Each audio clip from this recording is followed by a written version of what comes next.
Hello friends, I am Avlas Naik from India.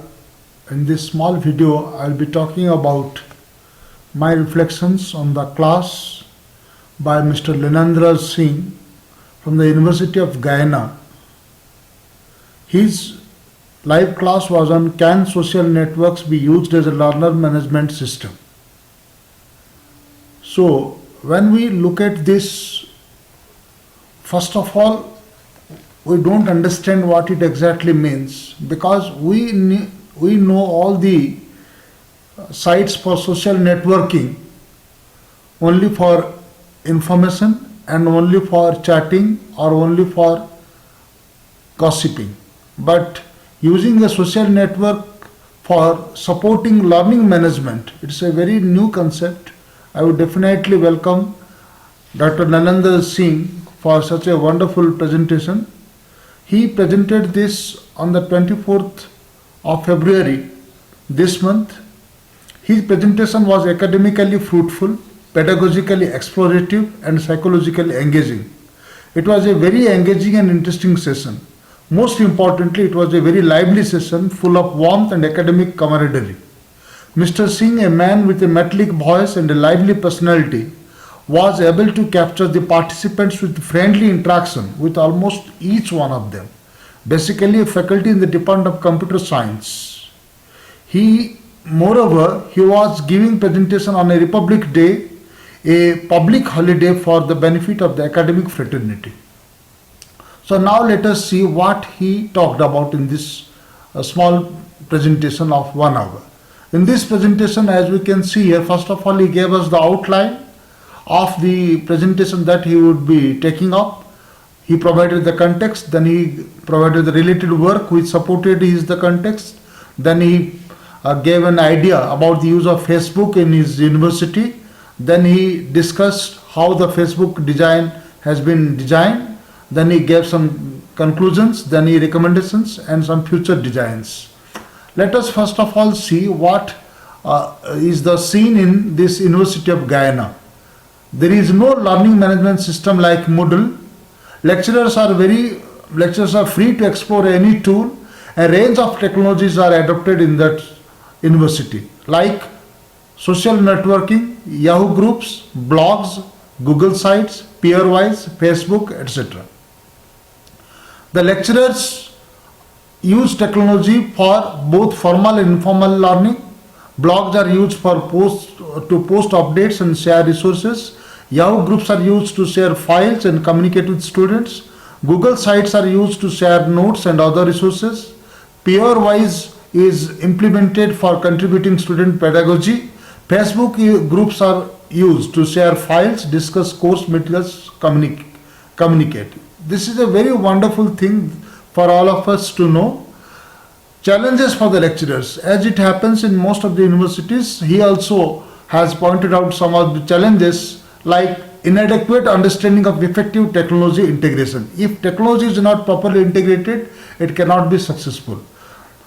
There is no or little support for the academic staff. There is no reward. A person has to struggle to remain motivated.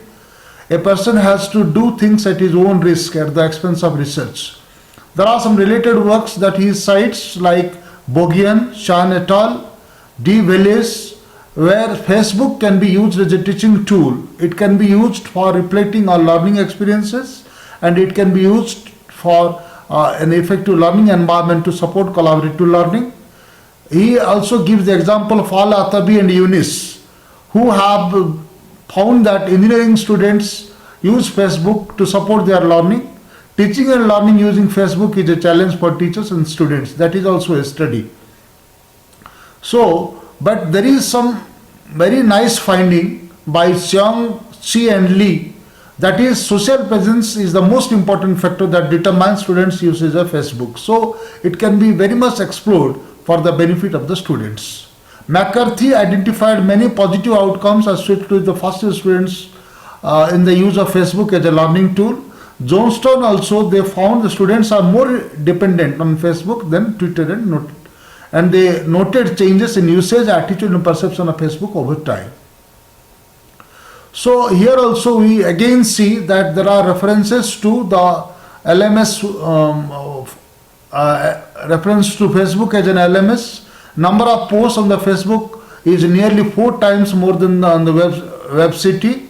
Postings raised more complex topics, generated more detailed replies. So related works, Facebook, it is a Wang et al. It is a very important one. Announcement, Facebook can be used as an LMS for making announcements, for sharing resources, for organizing weekly tutorials, for conducting online discussions. He also discusses some of the limitations of Facebook: file format issues, thread management, uncertainty about privacy. In the University of Guyana, Facebook is used for all these purposes: setting up for classes, communication like giving notices and updates, resource sharing for giving lectures and other reading materials, discussions and any other topics which are discussed there, and some tutorials also activated, carried out with the help of Facebook. These are the references which he has used. They are all the use of Facebook in the University of Guyana. Mr. Singh has also given his own works as the citations here.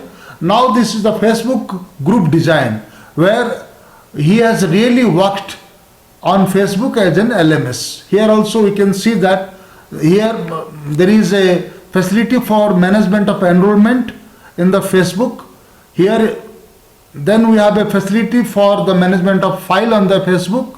Then we have a facility for the management of discussion or thread on the Facebook. We can see that here he has initiated the discussion and the people have responded to that.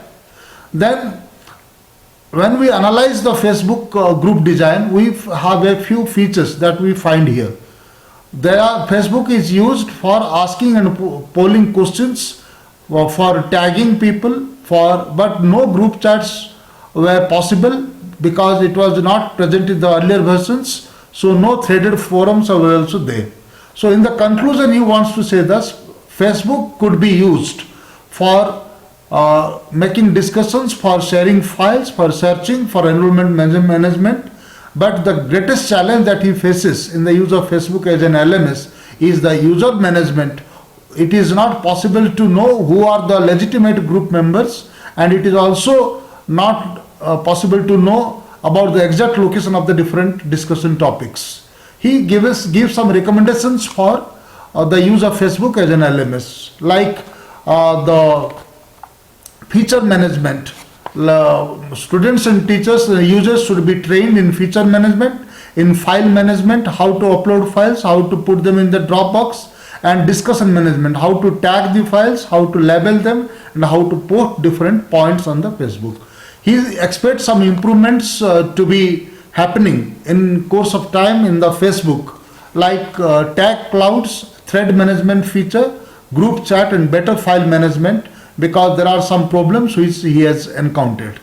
References are there that we can use. This is the most important part of his presentation. He showed through a screen sharing how Facebook has been used by him for inviting the students, for interacting with the students, and for putting his materials on the Facebook. We can see the pages from his Facebook only. These are the different pages where one can see that download option is there, upload options are there, and he himself has responded to some of the queries by the learners. So here is also a screenshot from his Facebook, and all these are Facebook screens from his book, and this is the last page that he had shown on the Facebook. In this small presentation by Dr. Singh, I have learned a few things, like a lively and resourceful teacher can make the best out of the worst and enhance the teaching learning conditions, as Mr. Singh does. There is no proper LMS, but he used Facebook to as a tool for LMS to help his learners. It is necessary to be aware of the strengths and weaknesses of technology before it is put to use. That we all of us know. Social networking sites can be used to make teaching and learning useful, engaging, and interesting. One doesn't require sophisticated technology to exploit the affordances of technology in difficult circumstances. Because technology, hi-fi technology will not be there everywhere. So if a person is resourceful, a teacher is resourceful, he can make use of this. A good instructional designer should plan to integrate technology in learner-friendly ways. If technology is not integrated in learner-friendly ways, then it cannot be a successful technology. My plans for future. On the basis of my learning from this presentation, I would like to make use of the social academic networking sites like Facebook, LinkedIn, Twitter to expand my academic network and enhance the quality of my instruction during teaching and training and pursuing academic research. This is a wonderful presentation that I liked very much. And I expect this kind of presentations from Mr. Singh in future days to come. I thank Dr. Nelly and all my facilitators, Professor Thomas, Susan, Dr. Helena and others for having given me this opportunity to make this presentation. Thank you very much.